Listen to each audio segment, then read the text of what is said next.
Adani group पर Hindenburg report आने के बाद अपोजिशन एक बार फिर हुकूमत को घेरने की कोशिश में जुट गई है।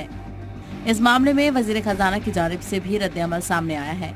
निर्मला सीतारमण ने कहा कि इस मामले में रेगुलेटर्स अपना काम करेंगे, जिससे किसी को परेशान होने की जरूरत नहीं, क्योंकि इससे मुल्क की मईशत पर कोई फर्क नहीं पड़ रहा है।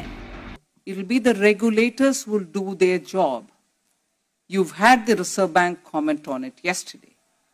And prior to that, not regulators, but the banks and the LIC have themselves come out to say what their level of exposure is. So the regulators will do their job.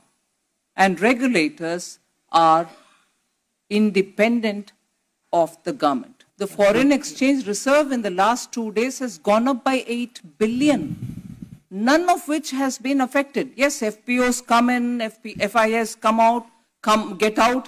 These fluctuations are there in every market. But the fact that we have had 8 billions come in this last few days proves that the perception about India and in its inherent strengths is intact. Adani मामले पर वजीर खजाना का बयान आते ही कांग्रेस हमलावर हो गई।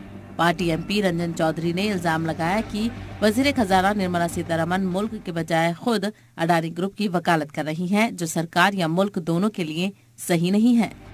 ये जो बाजार में खलबली मची हुई है, इससे उभरने के लिए सरकार की तरफ से कोई सारे ठोस कदम उठाया गया है। लोग ये सुनना चाहते हैं। इसके बजाय हमारे वित्त मंत्री खुद अडानी ग्रुप की पैरोवी करने मैदान में उतर गए हैं, तो ताजुब लगते हैं। अडानी ग्रुप वो भी तो एक इंडिपेंडेंट ग्रुप है, तो वो खुद उनकी बात रख पाते। अगर सेबी इतना तत्पर रहते तो इतने दिनों तक सेबी क्यों चुप्पी साधे है? उनकी तरफ से तो पहले बयान आना चाहिए था। उधर समाजवादी पार्टी के सदर और साबिक सीएम अखिलेश यादव भी मोदी हुकूमत पर हमलावर नजर आए। उन्होंने बिना नाम लिए ही मोदी हुकूमत पर बड़े ताजिरों को बचाने का इल्जाम लगाया।